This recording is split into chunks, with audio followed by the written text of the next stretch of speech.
Olá pessoal, sejam bem-vindos ao novo vídeo. O tema do vídeo de hoje será abordar a lesão do Samu, quem é que serão as opções mais viáveis para Farioli, o que é que isso muda, vai mudar no sistema de jogo ou no modelo de jogo, a própria inclusão do Mora a falso 9, não era a primeira vez que ele ia jogar este ano a falso 9 com este treinador, relembrar contra o Estrela Vermelha que ele jogou 30 minutos a falso 9 e que acabou por fazer um golo até nesse jogo. Olhando as opções mais prováveis, falo de Denis Gould primeiro, porque está no clube há mais tempo e porque a condição física com certeza será melhor que o Mofi. Olhamos para este jogador, olhamos para a rotação que Farioli tem feito esta época, ou seja, todos os jogadores que o Farioli sente que podem ser importantes para o plantel, ele tem feito uma rotação entre a Liga Europa e o campeonato. E nós, se olharmos, o Denis Gould foi titular sim na Liga Europa, mas no campeonato onde o Porto está a apostar a maior parte das fichas, não vimos o Denis Gould nem sequer uma vez a titular. E por isso, por este mesmo motivo, leva-me a achar que o Farioli, apesar de já ter elogiado Denis Gould algumas vezes em conferências de imprensa, ainda não olha para o avançado sueco como uma possível solução para ter minutos, para ter rodagem e para ser impactante no plantel. Caso contrário, teria tido já alguma titularidade no campeonato e hoje já a 21ª jornada, Denis Gould foi 0 vezes titular na Liga. Portanto, esta questão leva-me a uma dúvida se será utilizado o Mofi ou de facto o Denis Gould, porque olhando para o Mofi e o rendimento que teve com o Farioli no clube, no Nice, poderá de facto ser uma opção, mas não nos podemos esquecer que o jogador teve parado um ano, uma lesão grave, ou seja, a condição física do atleta é uma incógnita para todos nós. Depois de tudo aquilo que se passou no Nice, depois da lesão, ou seja, aquela instabilidade emocional, aquelas confusões com os adeptos, também levaram o jogo a perder, ou levaram o jogador a perder alguns índices de confiança, a acreditar menos nas suas qualidades, e esses processos às vezes são mais lentos do que aquilo que parece. Fazer um jogador voltar a ter índices de confiança, voltar a ter índices físicos, voltar a dar fome ao jogador de vencer, não é assim tão simples e linear como parece. Portanto, olhando para o Farioli, que nunca utilizou Denis Gould na liga, olhando para Mofi, que pode ter problemas ainda com os índices físicos, acho que o treinador italiano tem aqui um belo problema nas mãos e eu acho que este problema pode nos ajudar a perceber a qualidade do treinador. Com isto eu quero dizer o quê? O ano passado, quando o Rui Borges ficou sem médios por estarem todos lesionados a meados de janeiro, fevereiro, eu lembro-me que ele experimentou o Felicíssimo, experimentou os jogadores da equipa B, mas houve uma altura em que ele apostou no Debase, que era defesa-centro, como um médio-centro, e as coisas começaram a funcionar. O Debase começou a jogar muito bem, ou seja, o treinador tem que ter arte e engenho para conseguir encontrar soluções onde às vezes elas parece que não existem. No Porto elas existem, e eu posso dar a minha preferência pessoal, e tem muito a ver com a maneira como eu vejo o jogo. Eu gosto muito do lado físico e eu acredito que o lado físico do jogo é muito importante, mas eu olho para a equipa do Futebol Clube do Porto, que está bem montada coletivamente, a equipa defende com 11 e ataca com 11. Eu acredito que a inclusão do Rodrigo Moura em qualquer dos três homens da frente será essencial daqui para a frente para o Porto ter mais discernimento na grande área adversária, ter mais clarividência, ter mais definição, ter mais golo, ter mais passe. Isto o Rodrigo Moura dá, seja a extremo ou falso extremo, ou seja a falso novo. Olhando para o que o treinador quiser, ou seja, se o treinador quiser manter um jogador forte fisicamente, com uma alta estatura, com capacidade de lidar com os centrais no corpo a corpo, que consiga arrastar os centrais nessas movimentações de apoio de jogo associativo, acredito que o Denis Gould poderá ser a primeira opção, até porque tem este trabalho todo desde o início da época e já teve algumas exibições.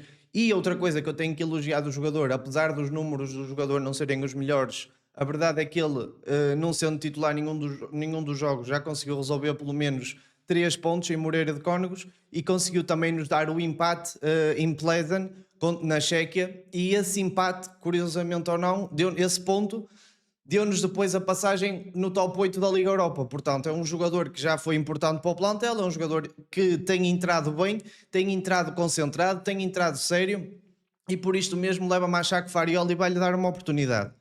Agora, olhando ao rendimento do Mofi, ou seja, se o Mofi tiver rendimento no treino, se tiver já a melhorar os índices físicos, se tiver a demonstrar já os índices de confiança elevados na finalização em frente ao guarda-redes, eu acredito que o Moffi também poderá ser uma opção.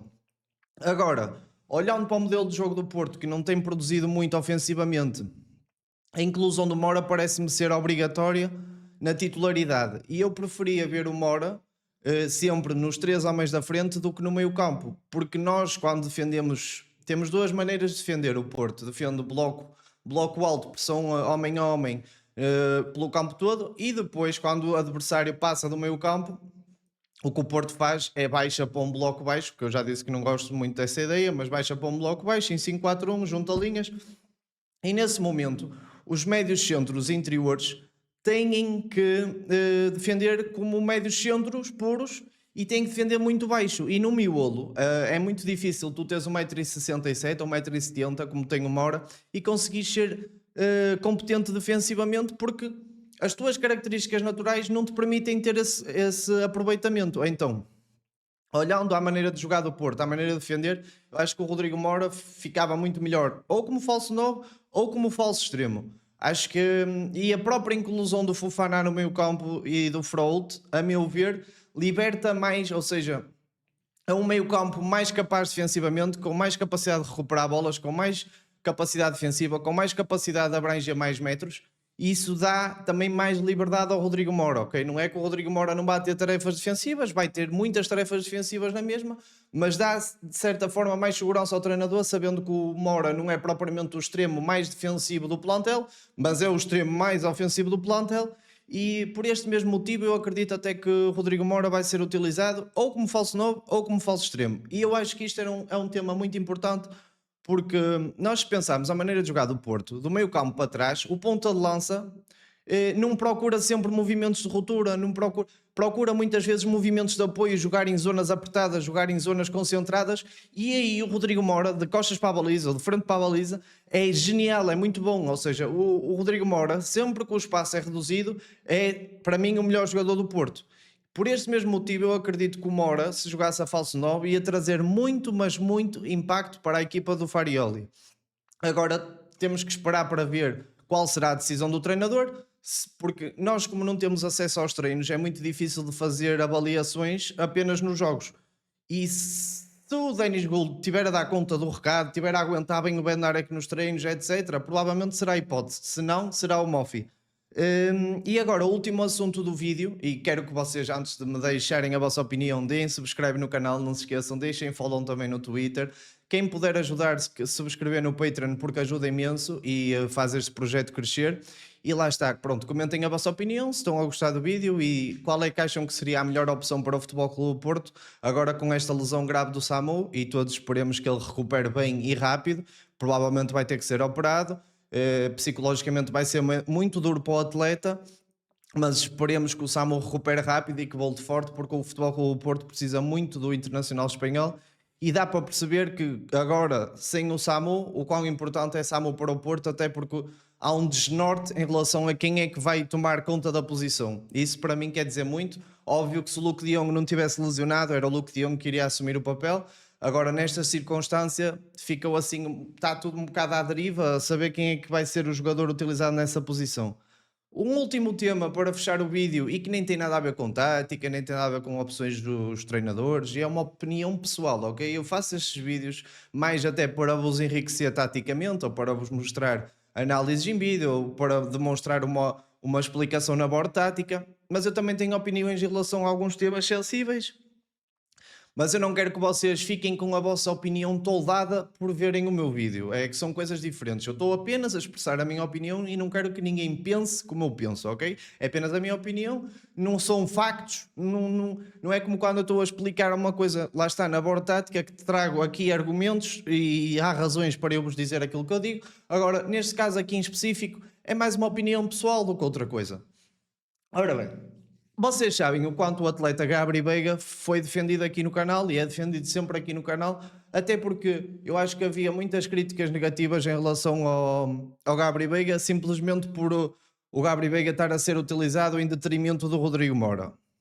Eu acho que o Gabri Veiga é um jogador excepcional em muitos aspectos, é muito competente sem bola, físico, tem capacidade de conduzir bola para o último terço adversário, tem capacidade de fazer movimentos de ruptura como poucos, consegue interpretar aqueles movimentos da lei do terceiro homem, os espaços que abre e o timing dos movimentos de ruptura. Portanto, é um jogador, a meu ver, que é muito rico e traz muita coisa ao modelo de jogo e é essencial. Mas todos nós vimos que houve um Gabri Veiga antes da lesão contra o Vitória e depois da lesão contra o Vitória. Parece que o Gabri Veiga nunca mais fez uma boa exibição. Nós podemos toldar isto em várias coisas: falta de confiança, falta de condição física por ter tido essa lesão, medo de ir ao choque por causa de voltar à lesão. O Gabri Veiga também foi pai recentemente, isso também pode mexer emocionalmente com o jogador.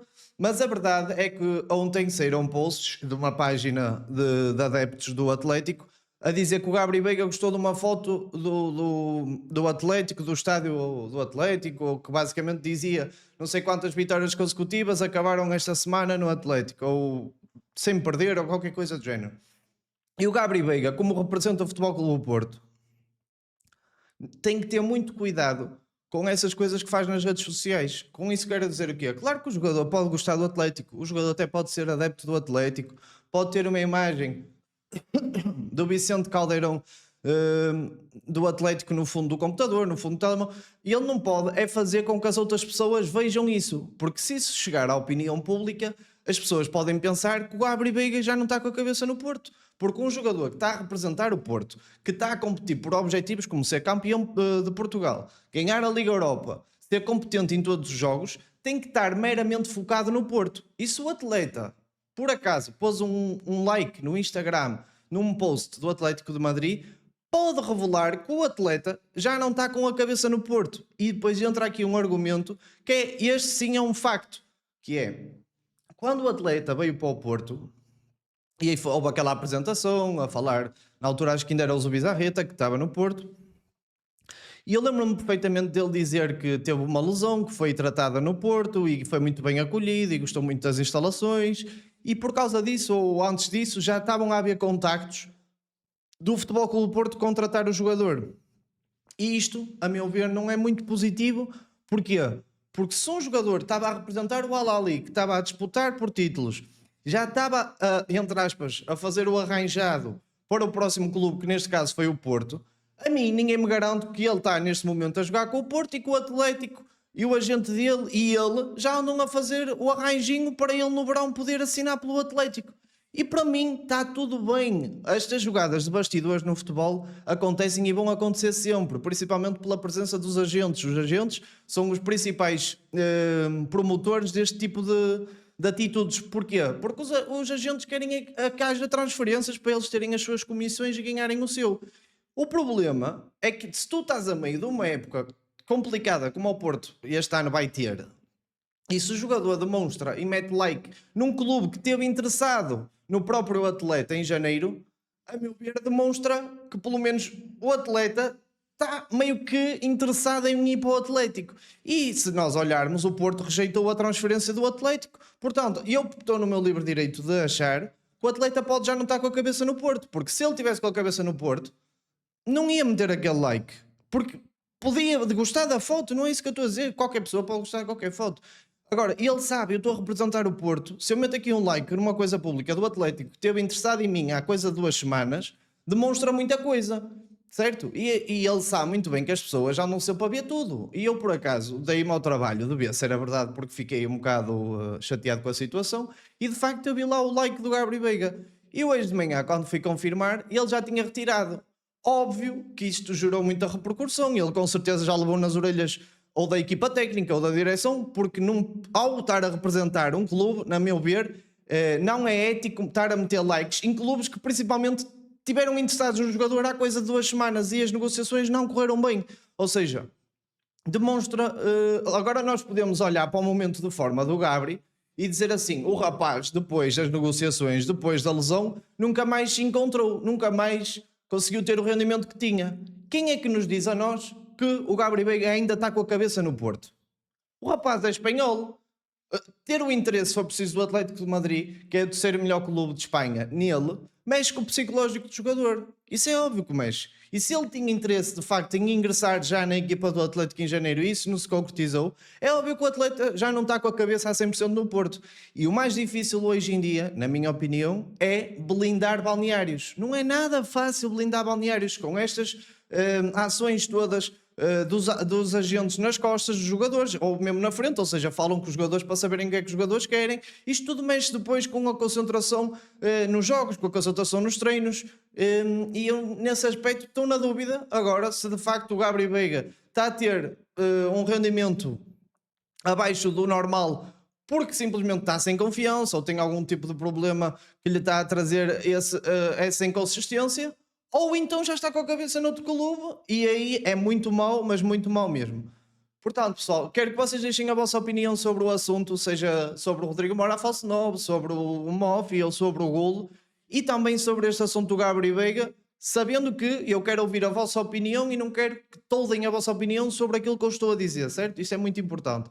Portanto, maltinha, muito obrigado a todos que estiveram aí no canal. Amanhã já vamos fazer análise ao Nacional. Vai ser uma deslocação muito difícil à Choupana. Vamos trazer esse vídeo aqui amanhã e com certeza vamos trazer muitos novos vídeos em breve e vamos analisar mais jogadores. Vamos descobrir novos jogadores de ligas periféricas. E basicamente é isso, pessoal. Um grande abraço e fui!